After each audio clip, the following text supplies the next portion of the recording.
Now, I only have been to one general conference. How many people have not ever been to general conference? So how many people like me have been one time? How about twice? 3 times? Wow, a lot of veterans. 4 times? How about 5 or more times? Wow, so we have a lot of veterans. But whether you're a veteran or a rookie, it's up to you to let others people know why General Conference matters and what it means to them. From now until the moment that you arrive in Tampa for General Conference till long after General Conference is over, one of the most important things that you'll be doing is communicating. Whether you're in front of a camera, a legislative committee, or a church group, you want to be able to get your message across to your audience. General Conference is the manifestation of the United Methodist connection. At General Conference, you'll have the opportunity to connect with other United Methodists from around the globe in a way that many of your brothers and sisters in the denomination never will have. So it's up to you to bring that experience home to everyone else. Don't keep the experience to yourself. Tonight we're going to be talking about some different ways that you can share the message of General Conference and bring that message home. But before we talk about that, we're going to have a little bit of fun. We're going to see how well we've shared the story of some past General Conferences. But I'm going to need a little bit of help. So I need some volunteers. So I need 5 people who may or may not know something about General Conference to come up and give me a hand. And I saw Randy here volunteer during the break, and he's brave enough to do it. So let's see who else. There are some prizes in it for you.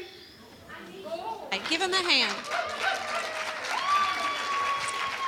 All right, so let me ask you your name and where you're from. Bill Shillity, New York. And how many General Conferences have you been to? I served as a page at 1980. This is my first as a delegate. All right, well, why did you want to be a delegate? God wanted me to be a delegate, I think. All right, well, that's not what you get the prize for. You actually have to answer this trivia question. Okay. All right, so this is about the 1904 General Conference. Now, did you know, I know you weren't there, but neither were any of the others. So, did you know that President William McKinley was a Methodist? I did not know that. All right, well, he was a Methodist, and the 1904 General Conference sang a song as a tribute to President William McKinley. It was his favorite song. So you have to tell us what was that song. Was it Nearer My God to Thee? Was it Oh for a Thousand Tongues to Sing? Or was it Rock of Ages? Nearer My God to Thee, Oh for a Thousand Tongues, Rock of Ages. Rock of Ages. Let's see, is that correct? No.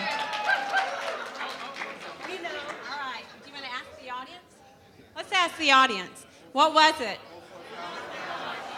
All right, let's see. Was it Oh for a Thousand Tongues? No.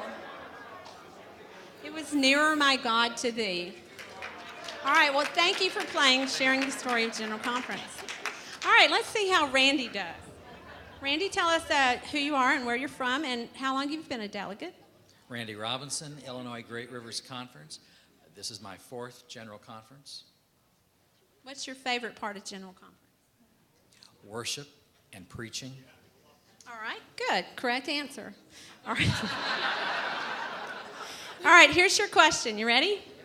Were you at General Conference 1996? Yes. All right. At General Conference 1996, Hillary Clinton spoke about which of these things?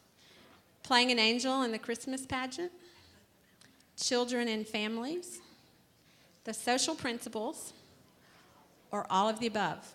All of the above. All right, let's see. Is it all of the above? All right, let's give Randy a hand. Thank you, Randy, for playing. Do you want a mug? That's the only reason I came up here. All right, tell us who you are, where you're from, and what's your General Conference, number of General Conferences. My name is Delilah. I'm from Sacramento, California. and this is going to be my first general conference. Oh, all right. So why did you want to be a delegate? Just to be more connected to the church in a different way. I'm very interested in my local church. It was going to be a great experience to kind of see it at a different level. Great. All right. Well, let's see. You were not at General Conference 2008, but that was pretty recent, so you might know this question. At General Conference 2008, there was a basketball that was auctioned off to raise money for Imagine No Malaria. What was the winning bid for the basketball? Was it $11,000? Was it $42,000? Or was it $80,000? Do I get a lifeline or? You can call a friend. You can ask the audience. They said I should ask. I see the director of Imagine No Malaria wants to answer. I hope he knows the answer. Okay, I think it's 42,000. It's not 42,000. It's 80. I think it's 80,000 is my answer. All right. Is that your final answer? Final answer? That's my final answer. All right. Is that correct? Yes, that is correct. All right. Thank you for playing. I like the umbrella. All right. Hi, Jim. Good morning. All right. Tell us who you are, where you're from, and how many times you've been to General Conference. I'm Jim Allen. I'm from the Tennessee Conference in Nashville, and this is my third General Conference. All right. What's your favorite memory from General Conference? Going home. All right, Jim. Well, here's your question. This was in 1912. I don't think you were there. Yes, I was there. All right. In 1912, there was a new holiday that was recognized at General Conference. 2 years later, it became... Okay, I need to stop you. Is this the Methodist Episcopal Church General Conference, or the Methodist Episcopal Church South General Conference, or the Methodist Protestant? I'm going to ask... All of them. I'm going to ask the director of InfoServe that question. Who's helping me out in the back? She. It's Vicky's fault. All right. So 2 years. A new holiday was recognized at General Conference 1912. 2 years later, it became a national holiday. Mother's Day. Mother's Day. Do you want to hear that? Do you want to hear Yeah, go that? ahead, tell me. All right. Was it Mother's Day, Father's Day, or Memorial Day? Mother's Day. Mother's Day. Was it Mother's Day? Correct. You win. All right. Thank you for playing. You win a... No, he has to stay with me. I can't take that on the plane. Now, all right, so tell us who you are and where you're from. My name is Selena Henson. I'm from the Memphis Annual Conference. All right, anybody giving a shout out for the Memphis Annual Conference? All right, and how many general conferences have you been to? This will be my second. Your second general conference. So what's your favorite part of general conference? People. The people. Getting to know the people. All right, so we're going to talk about way back. Now, I guarantee no one in this room was at this general conference. General Conference 1800. Before General Conference 1800, General Conference was held in the fall. Did anybody know that? Who knew that? Who knew that? No one knew that. Okay, it was moved from fall to spring. Now, why was it moved? Was it, number one, inclement weather? Was it yellow fever? Or was it a location disagreement? I would say location disagreement. But location, you think? Location? What do you think? Location? Give her some help. What do you think? No, you're telling me wrong. What do you think? It could be yellow. I don't know. I'm awful at multiple choice. Okay, help me. Somebody say it quick. Typical general conference. Location. Is that your final answer? That's unfortunately not. Was it location? No, it wasn't. Try again. Weather. Weather. Was it weather? No, you lose. It was actually yellow fever. Thank you very much. But thank you for playing.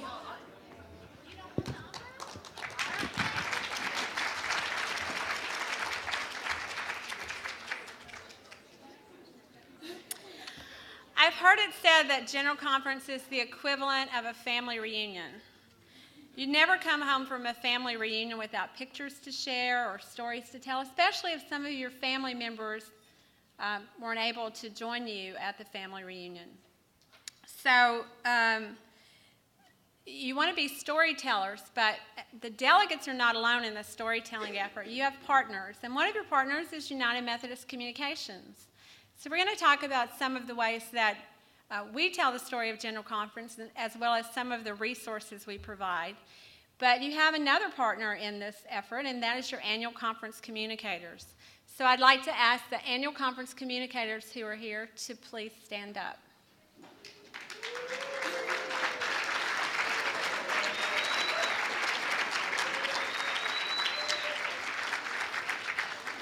These are the folks who can help you with your storytelling efforts. So strategize with your conference communicator to create messages and develop stories that are specifically of interest to people in your area. Now, there are some very tangible things that you can do to help local churches make the connection with the global church. You can write articles for newsletters, you can speak to church groups, you can create presentations, and you can share General Conference resources with interested United Methodists.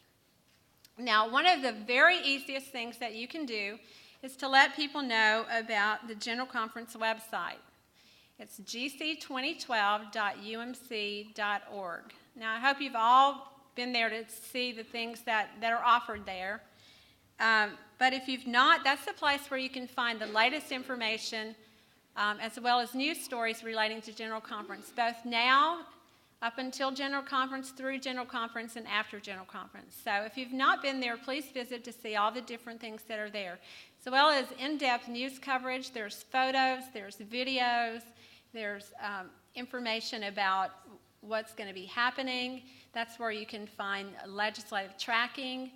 But it's not just for the delegates, it's for everyone. So please share that information with others so that they'll visit that website and be able to follow along. Now, another easy way to connect people with General Conference is to let them know about the streaming video. So all of the action in the plenaries at General Conference, and perhaps possibly other selected things, would be available through the General Conference website. So let people know that they, even if they're not coming to General Conference, they can follow the action from afar via streaming video. Now, this year, there's another way to follow along with General Conference. There's a new, later this month, United Methodist Communications is going to be releasing a new mobile app for General Conference.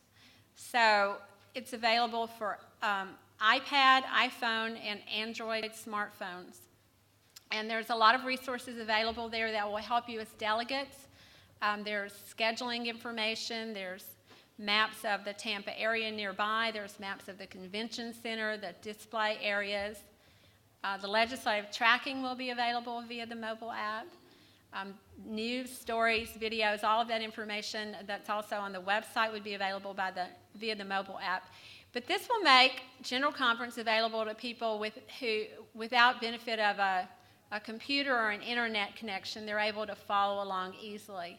So it's for you to make your life easier, but it's also for everyone else to help share the story of General Conference.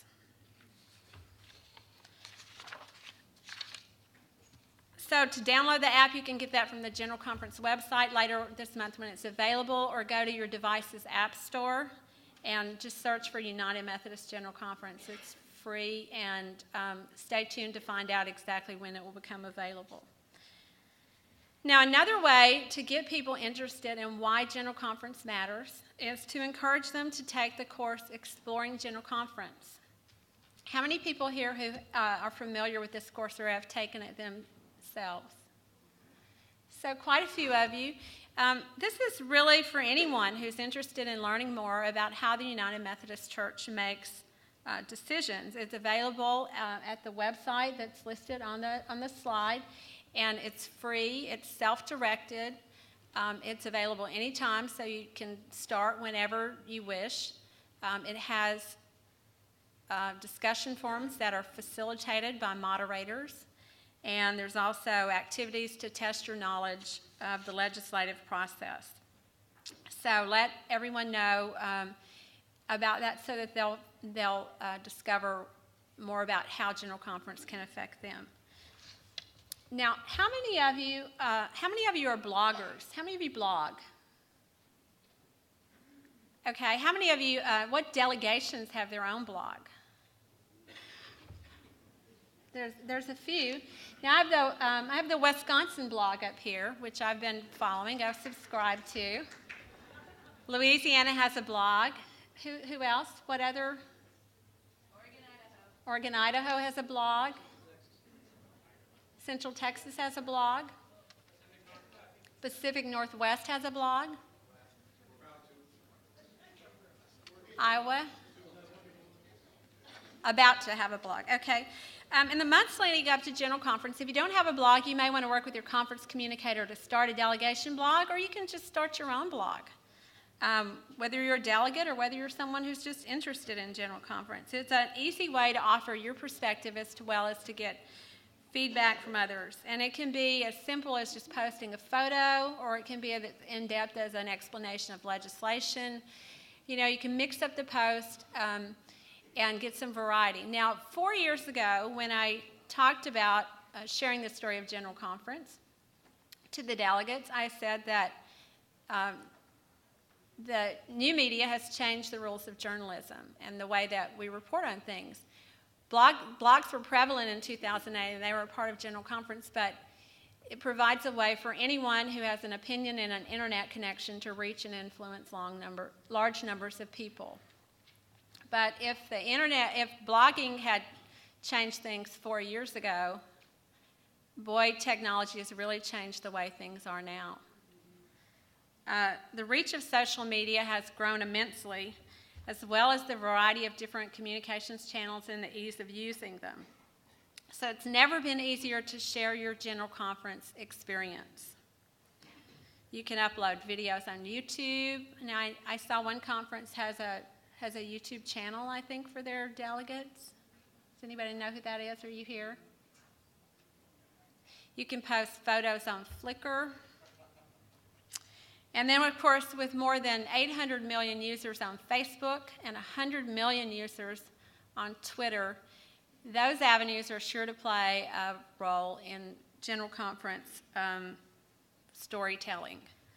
If you take a look at the graph here, you can see that in 2008, there was only about 100 million people on Facebook. Now there's 800 million, and they're expecting to reach 1 billion by summertime.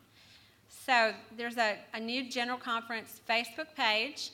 It's facebook.com/GC2012. Everything's GC2012, so it's easy to remember.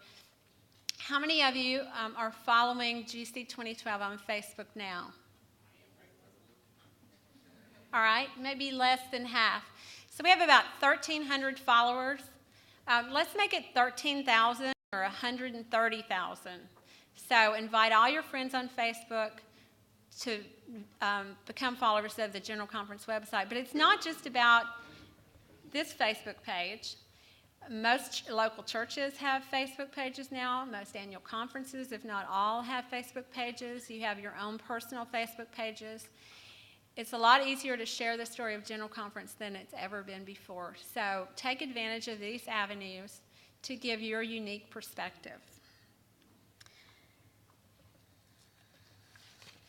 So who can tell me what this next thing is? Who knows what that is? A hashtag. So there's lots of people who are tweeting. How many people here are tweeting? Is there anybody here who's tweeting this presentation? All right, you all win some prizes. They get the leftover prizes, Sherry. The people who are tweeting the presentation. I was busy tweeting. All right, if you're not familiar with Twitter, it's an easy way to communicate, and it's one of the most prevalent social media tools that are used because it's so easy. Basically, it's like being able to send a text message to people who have signed up for Twitter. It's limited to 140 characters or more, so it forces you to be brief. And you can tweet using your phone, your laptop, or your iPad. Now, on this next slide, you'll see people who are tweeting about General Conference, and they do that using the hashtag. So when you add the #GC2012 to your tweets, it allows people to search for that term. At the top, you'll see, next to the Twitter, at the very top, you'll see there's a little search box, and you just search for GC2012 with the hashtag, and you can see what people are saying about General Conference. So you'll see that there are already people talking about it. There are bound to be more leading up to General Conference. So you may want to consider tweeting. Now, if you're a delegate, you're probably sitting there thinking, I am not going to have time to tweet at General Conference. And that may well be the case. But General Conference is months away. And so it may be something that you want to try, or at least something you want to take a look at to see what other people have to say about that. And you may have a chance to offer a quick tweet or two to give your perspective while you're on the go. You can tweet photos as well as updates using a TwitPic. And if you're interested in learning more about how to tweet, I have a handout that will tell you how to do that, and we'll make that available in the UMCom display booth. So if you want to learn how to tweet, pick up the handout. Now, you may think that's not a big deal, but during the General Conference of the Church of Jesus Christ of Latter-day Saints this past October, they had more than 55,000 tweets that were related to General Conference. And the hashtag was a trending topic, which means one of the most popular topics. It ranked as high as number 4 worldwide and in the U.S. So a way to get your message out to other people who may not be aware of the conference newsletters, the website, things like that, where our internal audiences are more likely to go. Now, maybe you're tuned into technology and maybe you're not. It really doesn't matter whether you use social media or you use more traditional forms of communications. The idea is to share our story. But a lot of what we've talked about so far just relates to communicating the story with internal audiences. The mission of the United Methodist Church is what?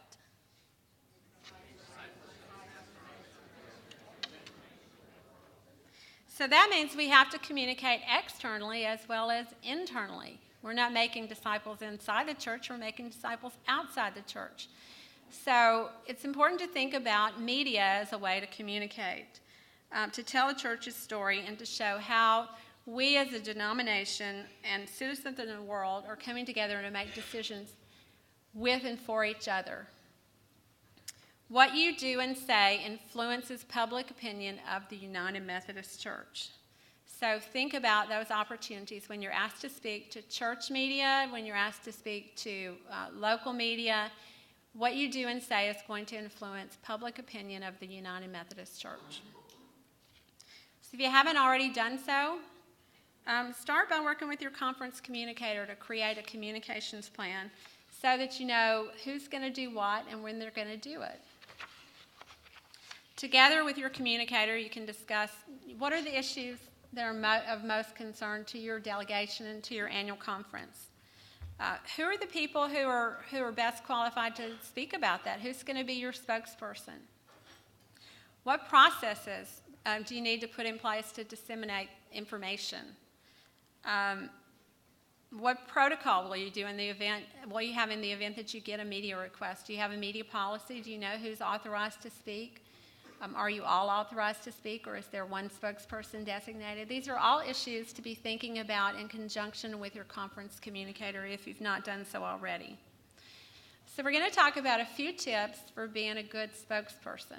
How many people have done media interviews before in relation to General Conference? So quite a few of you. All right, well, what if you're asked to do an interview and you're not prepared? Or what if you don't think that you're the best person to do the interview? Or even if you do feel prepared, you don't want to give in to the temptation to speak immediately. You need to take a few minutes to think through what it is that you want to communicate, gather your thoughts before you do the interview. So you want to buy some time using a hold response. Even a reporter who's on a tight deadline can give you a few minutes to gather your thoughts and formulate your messages before you talk with them. So you want to interview the reporter to find out what it is they want, what kind of questions they need from you, and what their deadline is. That's the most important part, because you want to get back to them before their deadline. And then say, I'd be happy to talk to you about that. I have a few minutes, about 30 minutes from now. Or you could say, things are moving very quickly at General Conference today, so I want to make sure I have the most accurate and up-to-date information. Could I get your phone number and I'll give you a call back within an hour? Or even if you're not the right person, you can say, I'm not the person who has the most information about that issue. But if you speak with our conference communicator, they can connect you with someone who is the best source. So in preparing for your interview, the most important thing that you want to remember is to communicate with a purpose. If you're going into an interview just to answer questions, there's no point in doing the interview. You need to have your own objective, and we're going to call that your SOCO, which stands for Single Overriding Communications Objective. Now, your SOCO should vary based on your audience. Who are you talking to? That way you know what your objective is. Is it to explain? Is it to educate? Is it to inspire? Why are you talking to them, and what do you want them to do or say as a result of your message? So that's your objective. Tell listeners something that you want them to know. Don't just answer questions. So once you've determined what your SOCO is, then you need to come up with your key messages. And you only want to have 3 key messages, no more than 3 key messages. 3 things is about the most that most people can focus on. So don't throw in everything but the kitchen sink. Focus on the 3 most important things that you want people to know.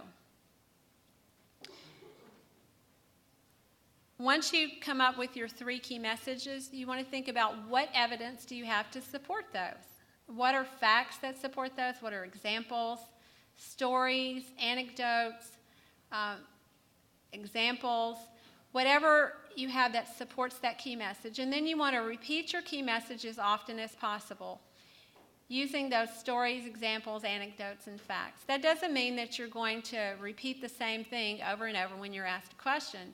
It means that you know what 3 key points you're trying to make, and you're going to make those points using different stories, examples, anecdotes, facts, however you best want to illustrate that.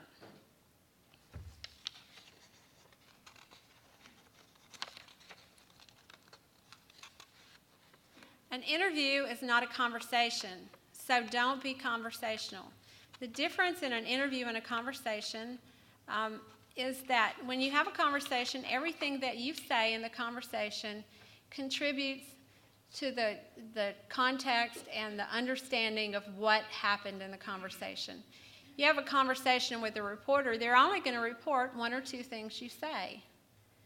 That's just how news works. They don't have time to write down everything that you said. Just because you said it, it's not going to make it into the story. Every single thing that you say has to be able to stand alone. And so you know that in advance. You know, people will say I was misquoted. And if you ask, did you say that? They did say that.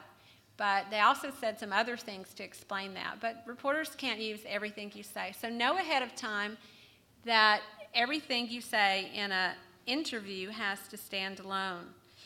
You want to keep your answers short. If you talk for 2 minutes to answer a question, then they're going to have to cut out, a minute and 20 seconds of that or a minute and 40 seconds of that. And you don't get to pick which part of that gets cut.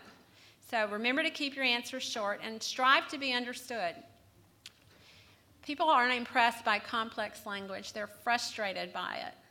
So what you want to do is make yourself understood. It won't do any good to talk about it in a way that sounds great to your colleagues who know about that. You may be talking to people who are unfamiliar with the church structure and processes, and so you want to make sure that they understand what you're saying.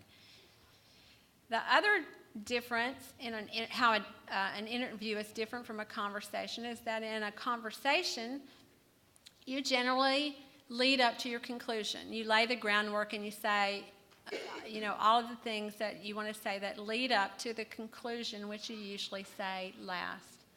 In an interview, it's backwards. You want to say the most important thing first. You want to say the most important thing first, the conclusion, then provide the supporting evidence, and then explain what that means to the audience or why they should care about it. So, in other words, the first part is the what. The second part is the so what, or why they should care or how it affects them. And the third part is to summarize, what you hope they'll do or say as a result of that or what that means to them.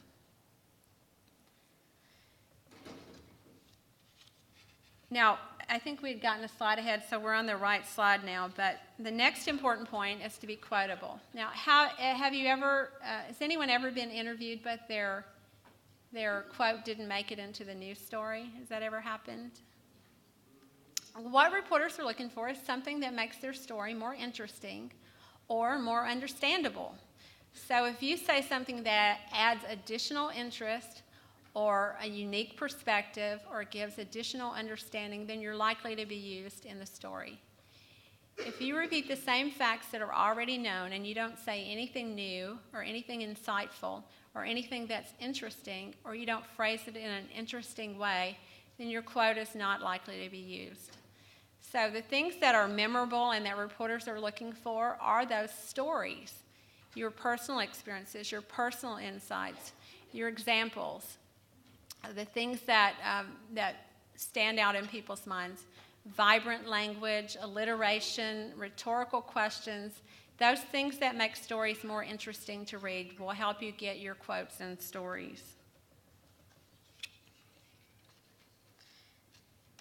Now, you may say that you had all your message points in mind, but the reporter never asked you the questions that you were waiting for.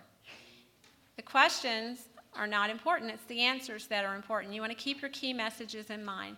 You're going to answer the reporter's questions, but what you want to do is to touch on the answer and then go to one of your key messages that's related to the question. Make sure that they also know the parts of your messages that relate to the topic. And you can do that by using a transitional phrase. There's 3 or 4 listed here, but I could come up with 100 probably.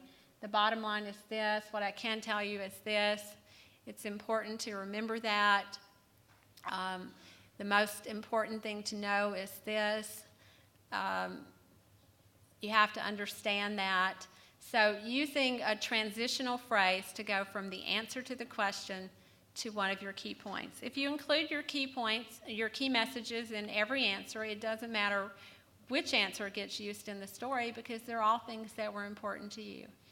If you leave out your key messages, they might pick the one answer that didn't have a key message in it. Now, you're going to feel like perhaps you were repeating yourself over and over again, but all of your interview is not part of what comes out. No one's going to hear you answering the same way. It's important not to dodge reporters' questions, though. The point is not to not answer the question. The point is to answer the question fully in a way that gives them additional understanding of the issue. Think about the questions that you're likely to be asked ahead of time, and those questions are kind of predictable. So when you're preparing for your interview, think about, what am I likely to be asked, and what do I want to say about that? And think about those issues ahead of time. For example, if you were doing an interview about declining numbers of the United Methodist Church, their declining membership, and one of my key message points was, let's rethink church. I could say, yes, it's true that our numbers are declining like most churches are, and that's primarily due to an aging membership. That's why it's so important for us to attract younger members, and here's how we're going to do that. I'm not dodging the question. The question and the answer to the question is important, but it's also important to talk about solutions and not just problems. So what is it that we're looking at these issues, and how might we address them? Or, these are issues that we're discussing at General Conference. They're important issues, and we're looking at ways to address them. Remember that what you do and say is going to reflect on the denomination as a whole. So you want to try to use positive language. If Richard Nixon had said, "I'm an honorable man," instead of "I am not a crook," it's not likely that everybody would be laughing right now.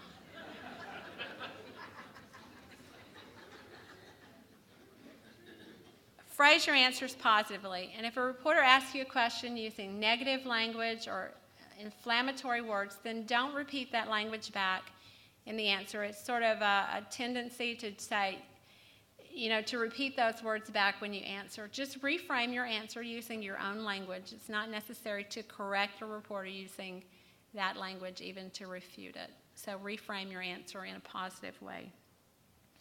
Now, news universally focuses on the negative. That's just a truth of the news business. So issues that are involving conflict and controversy are likely to be newsworthy. And if you look at General Conference headlines, even back into the 1800s, the things that made the headlines were the controversies and the conflicts that existed. That's a reality of life. And so here are just a couple of phrases that you can use for issues involving controversy that could help you in talking about these issues. The first one, United Methodists are not of one mind on many issues, but it's important to have debate and discussion about these issues. And that's why we have General Conference. That provides us an opportunity to do that. Another answer that you could use, one of the strengths of the United Methodist Church is that we can express different opinions and have an open dialogue about the issues. So just to summarize a few other key points about doing interviews, some do's and don'ts, important things to remember. Even people who are very experienced in doing interviews can benefit from rehearsing. So before you do an interview, take a moment to just go through the interview. Your conference communicator is the best person to help you, but anyone can help you. If you're in a delegation and one of you is going to do the interview, just try it out with another person. Go through the things that you want to say and the questions that you're likely to be asked to practice. You want to take control of the interview and use it as an opportunity to say the messages that you want to say, not just to answer questions. Speak with conviction. You are the experts in this area. You know what you're talking about, and you are the best people to explain it. Be concise. Keep your answers short and simple. That means no church jargon, no things that other people might not understand. Try to keep it simple. Give examples or anecdotes to explain complex issues, and make your point in every answer. So we have a few don'ts. Anything that you say can be used. So if you don't want to see it in print, just don't say it. You are in control of the interview because you're in control of what comes out of your mouth. So don't say anything that you don't want to see in print. Don't assume that everyone is familiar with church structure and processes. Even in an internal interview, not everyone is familiar with all of those things. Don't assume that everyone knows what you're talking about. Keep it simple. Don't get defensive. Don't give long, rambling answers. Don't give answers that don't include your key message points. Don't talk about issues that you don't want to see in the news. If they're not in your key messages, then you're taking the focus away from your 3 message points. You also don't want to say no comment. If you can't answer a question, just tell why you're not answering the question, and then talk about the process. If you had a lawsuit, let's say, you would say, I can't talk about that issue because there's pending litigation, but what I can tell you is that we have a process in place to address this, and then talk about the process. If you had some sort of confidential issue and you couldn't discuss it because of confidentiality, you could say, I can't comment specifically on that issue because of the confidentiality involved, but I can tell you that we take this matter very seriously and we have a process in place to address it. You can't predict what General Conference can do, but you can talk about the process that's in place to address these issues and how we make decisions as a church. Just a few pitfalls to be aware of.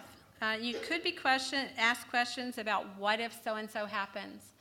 What if this happens at General Conference? And you don't want to speculate about that. You can't answer hypothetical questions. So a good answer would be, we'll cross that bridge if we come to it.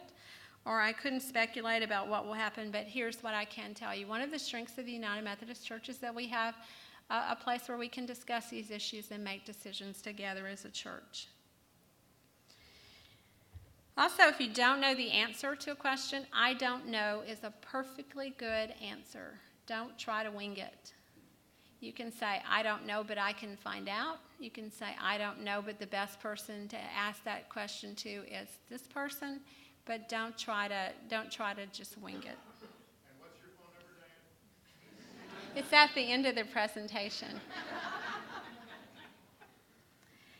Don't over-answer. Once you've answered the question, just stop talking. Even if the reporter doesn't say anything else, it's not a conversation, so don't feel like you have to fill in those conversational lulls. It's an interview. So once you've answered the question, just stop talking. And then finally, don't allow a loaded preface to a question to go unchallenged. If you don't agree with what the reporter has said, then say so. If you had let's say, people say the United Methodist Church is a dying church. Why do you think that is? You can say, on the contrary, I don't agree with that. That's not how we see it. We see it differently. Don't allow that to go unchallenged. Finally, I would just like to wrap up by saying that the power of storytelling is unquestionable. Research concludes that storytelling is the most powerful tool for effective communication. Stories can inspire, encourage, educate, and entertain. They can change the way people think, the way they feel, and the way they act. So, the best storytellers talk from their heart, and I encourage you to tell your own personal experiences in the way that only you can. And with that, I'm happy to take any questions that you might have.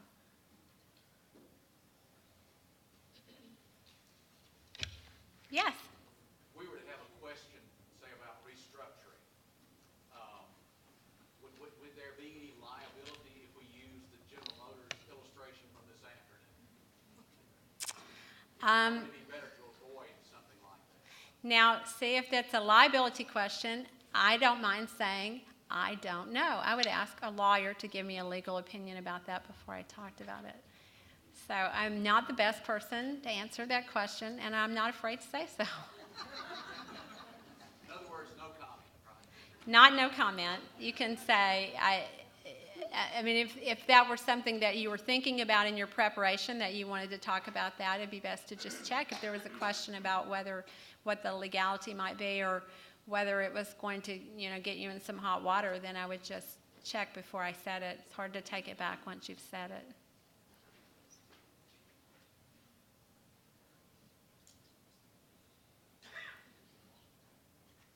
Other questions? I know it's late, and you're just hoping that it'll be over soon so you can...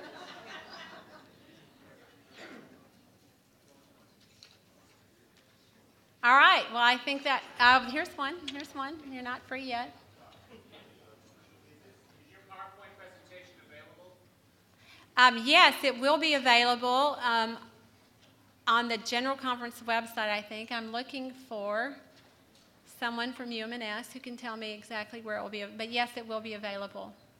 Not sure where the presentations are going to be. I know I was asked to provide it, so I know that it will be. Other questions?